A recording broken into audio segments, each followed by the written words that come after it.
The former Fox News presenter Pete Hegseth, chosen by Donald Trump to be the next US Defense Secretary, has been grilled over claims of sexual misconduct and his views on women at his confirmation hearing in Washington. The 44-year-old said he wants to bring back a warrior culture to the Pentagon. The start of the hearing was repeatedly interrupted by protesters. Here's our North America editor, Sarah Smith. Pete Hegseth knows he has to put up a fight if he's going to get to lead the American military. He's facing numerous controversies that could stop the Senate confirming him as Defence Secretary. He does have vocal supporters, but there's also a long list of allegations against him.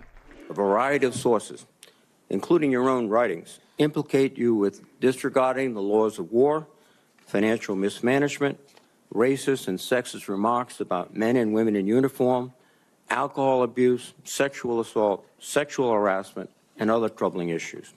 Mr. Hegseth blamed the left-wing media for stories he said were not true. He's concentrating on the job he hopes is ahead of him. When President Trump chose me for this position, the primary charge he gave me was to bring the warrior culture back to the Department of Defense.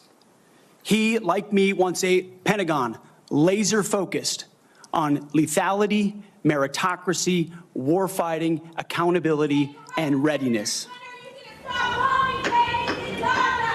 Protesters angry about the war in Gaza interrupted the hearing several times. Pete Hegseth has vowed to get what he calls the woke out of the military, saying women should not serve in combat, claiming mums have no place in the military. You don't want politics in the DOD. Everything you've said in these public statements is politics. I don't want women. I don't want moms. What's wrong with a mom, by the way? Republicans believe that political correctness unfairly targets the US military. If confirmed and you issue an order saying we are going to rip the Biden woke yoke off the neck of our military and focus on lethality and warfighting, how do you think the troops will react?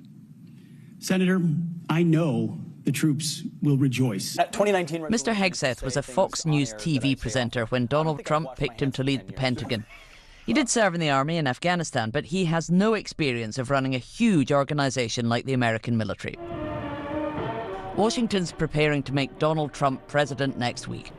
After the ceremonies, once he's sworn into office, he cannot be prosecuted for any criminal offences. Today, a major report has said if he had gone to trial, Mr. Trump would have been convicted of encouraging violence, leading to the January the 6th riot, as well as trying to overturn the 2020 election results. While the president-elect has said that he will pardon many, if not all, of the people who have been convicted for their roles in the attack on the Capitol. Sarah Smith, BBC News, Washington. Isn't that a really graphic illustration of just how quickly things have transformed here in Washington? Less than 3 months ago, Donald Trump was facing not just a criminal trial over trying to overturn the 2020 election results, but a possible prison sentence. Then his election victory made his legal problems vanish. And next week, he will have the power to release from prison some of his supporters who took part in those January the 6th riots.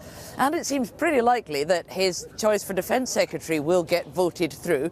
Republicans in the Senate have come under very heavy political pressure from Donald Trump's allies, and they now seem pretty likely to vote in favour of Pete Hegseth.